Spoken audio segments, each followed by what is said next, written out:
প্রথমেই সবাইকে বিশ্ব স্বাস্থ্য দিবসের শুভেচ্ছা। এবং আপনারা জানেন যে এই বছরের theme together for health and stand with science, মানে জনস্বাস্থ্যের জন্য সরকারি এবং বেসরকারি প্রতিষ্ঠানকে একসাথে কাজ করতে হবে এবং একই সাথে বিজ্ঞান এবং প্রযুক্তিকে কাজে লাগাতে হবে। আপনি যে কথা বলছিলেন যে শিশু স্বাস্থ্য এবং মাতৃ স্বাস্থ্য নিয়ে বলছিলেন, এবং সম্প্রতি আমরা দেখেছি যে দেশের বিভিন্ন স্থানে শিশুরা হামে আক্রান্ত হয়েছে। তো এটার একটা মূল কারণ হলো যে আমরা সঠিক সময়ে হয়তো টিকা দিতে পারিনি। এই জন্য আপনি যদি দেখেন যে ম্যারি স্টোপস আমাদের প্রায় 6টা ম্যাটারনিটি হাসপাতাল দেশের বিভিন্ন জেলা শহরে আছে, ঢাকা সহ, এবং 25টা ক্লিনিক আছে। প্রত্যেকটা ক্লিনিকে কিন্তু আমরা শিশুদের টিকা দেওয়ার ব্যবস্থা করেছি, পেন্টাফাইভ টিকা, এবং এছাড়াও সব ধরনের প্রতিরোধমূলক টিকা আমরা দিয়ে থাকি।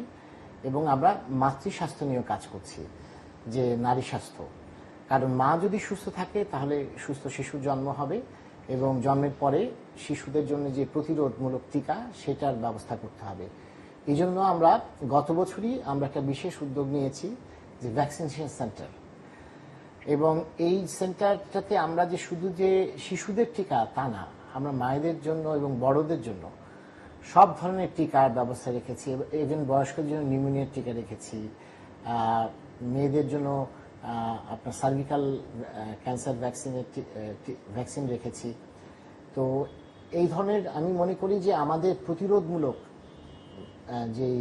যেই স্বাস্থ্যসেবা সেটার প্রতি আরও বেশি মনোযোগী হতে হবে।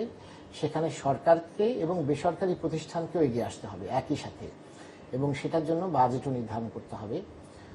আরেকটা বিষয় আপনি যেটা বলছেন যে মাতৃ মৃত্যু, বাংলাদেশে আমরা যদি মাতৃমৃত্যু আমরা অনেক কমিয়ে এনেছি, যদি আরও কমিয়ে আনতে চাই তাহলে কিন্তু আমাদের যেটা করতে হবে যে মারা যখন গর্ভবতী হন তখন 4টা মানে শিশু জন্মদানের আগ পর্যন্ত 4টা visit with the doctors is very essential. এবং আমরা এই 4টা ভিজিটের নামও দিয়েছি, প্রথমা, প্রতিভা এবং আরো দুটো পরিচয় এবং প্রকাশ, 4টা। এই 4টা ভিজিটের নাম কেন এরকম দেওয়া হলো, যে প্রথমবার মা যখন আসছে তখন মা তো আসলে শিশু স্বাস্থ্য নিয়ে প্রথমবার যারা মা গর্ভবতী হচ্ছেন তারা কিন্তু একটু উদ্বিগ্নই থাকেন, আশঙ্কা থাকে, এবং তাদের যে প্রস্তুতি, তারা কি ধরনের তাদের জীবন চর্চা হবে, কি ধরনের খাবার দাবার তারা খেতে পারবে, বা কি ধরনের কাজকর্ম স্বাভাবিক কাজ করতে পারবে কিনা, অনেক ধরনের প্রশ্ন থাকে। সেসব প্রশ্ন আমরা আমাদের ডাক্তারের সাথে তারা পরামর্শ করে নেন। তারপর দ্বিতীয় যে প্রতিভাতে এসে তাদের পুষ্টি, মা এবং শিশু উভয়েরই পুষ্টির প্রয়োজন আছে, সেটা নিয়েও ডাক্তাররা পরামর্শ দিয়ে থাকেন। এছাড়া আমাদের প্রত্যেকটা ম্যাটারনিটি ক্লিনিকে পুষ্টিবিদ এবং কাউন্সিলর আছেন, তারা এই পরামর্শগুলো দিয়ে থাকেন। এরপরে পরিচয় এবং প্রকাশ, আরো দুটো যে কি বলবো ডাক্তারি পরামর্শের জন্য 4টা ভিজিট আমরা এসেনশিয়াল করেছি। এবং বিশ্ব স্বাস্থ্য সংস্থা যদিও বলেছে 8টা, কিন্তু আমরা আমাদের দেশের পরিপ্রেক্ষিতে 4টা অবশ্যই করা দরকার। এবং এটা যদি আমরা নিশ্চিত করতে পারি, আমি মনে করি যে মাতৃমৃত্যু হার অনেক কমে আসবে, সুস্থ সবল শিশু জন্ম হবে, এবং যেটা জন্মদানের পরে শিশুদের যে টিকা দেওয়ার ব্যবস্থা, এই ব্যাপারে সরকারি সংস্থাগুলো অবশ্যই কাজ করছে। তার পাশাপাশি বেসরকারি সংস্থাগুলোকে আরো বেশি সচেতন হতে হবে, এবং ম্যানেজমেন্ট কিন্তু সেই লক্ষ্যে কাজ করে যাচ্ছে। আমাদের যে কটা টিকা আছে সেই কটা এনাফ কিনা, আসলে আমরা কোভিড যখন এসছে আমরা জানতাম না যে এই ধরনের একটা ডিজিজ আসবে, এবং সারা বিশ্বব্যাপী এটা একটা আতঙ্ক এবং জনস্বাস্থ্যের জন্য ক্ষতিকর একটা অসুখ। মানে তো এরকম কিন্তু ডিজিজ প্যাটার্ন সময়ের সাথে সাথে পাল্টে যায়। তো একই সাথে আমাদেরকেও আগাম প্রস্তুতি নিতে হবে। সেজন্যই এবারকার যে মূল থিমে কিন্তু বলা আছে যে বিজ্ঞান এবং প্রযুক্তিকে কাজে লাগাতে হবে। সো বিজ্ঞান তো আছেই অবশ্য, তার সাথে রিসার্চ, মানে ডিজিজ নিয়ে রিসার্চ হওয়া দরকার, ভ্যাকসিন নিয়ে রিসার্চ হওয়া দরকার, এবং সেখানেও কিন্তু আমাদের বিনিয়োগ করতে হবে। একই সাথে প্রযুক্তিকে কাজে লাগাতে হবে।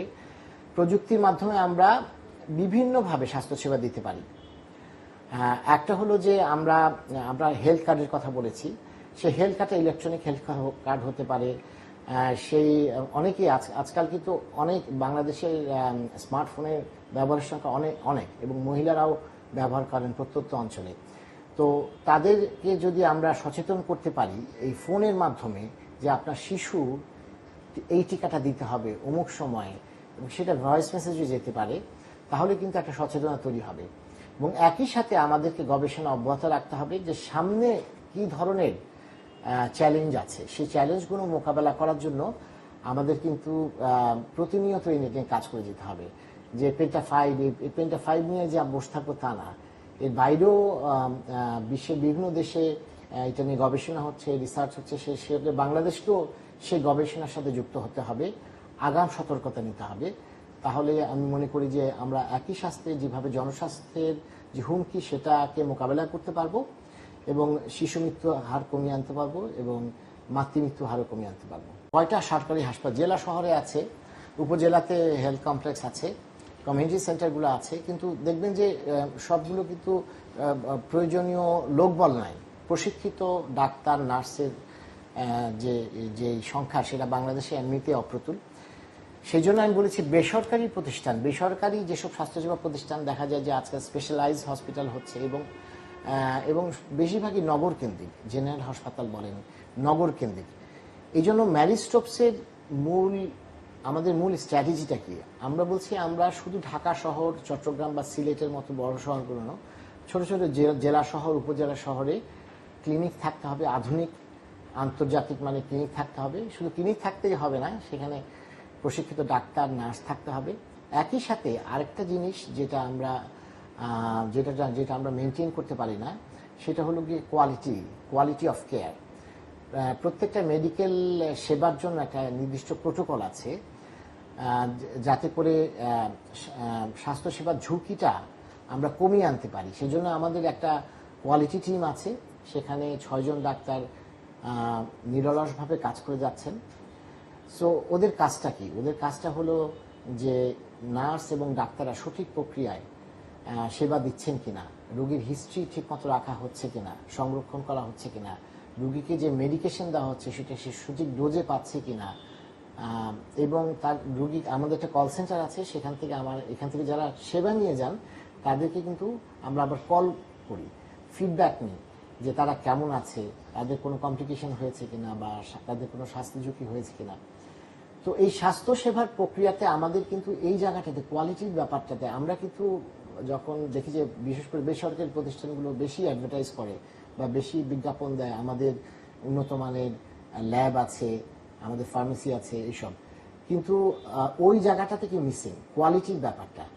সো এই জন্য আমাদের একটা কোয়ালিটি টিম আছে এবং আপনি জানেন আমরা এমএসআই আন্তর্জাতিক স্বাস্থ্যসেবা প্রতিষ্ঠান, এমএসআই প্রায়োরিটি চয়েসের সাথে আমরা আমাদের অ্যাফিলিয়েশন আছে এবং তারা ওইখানকার যে গাইনোকোলজিস্ট এবং ওখানকার যে ডাক্তার আছেন ওনাদের একটা প্রোটোকল দেওয়া আছে, আমরা সেই প্রোটোকল মেনে স্বাস্থ্য সেবা দিয়ে থাকি, যাতে করে সেবা দিতে যে ঝুঁকিটা, স্বাস্থ্যসেবার ঝুঁকি যেটা কমিয়ে আনতে পারি এবং সঠিক প্রক্রিয়ায় আমরা যেন স্বাস্থ্যসেবাটা দিতে পারি, সেই লক্ষ্যে আমরা কাজ করছি।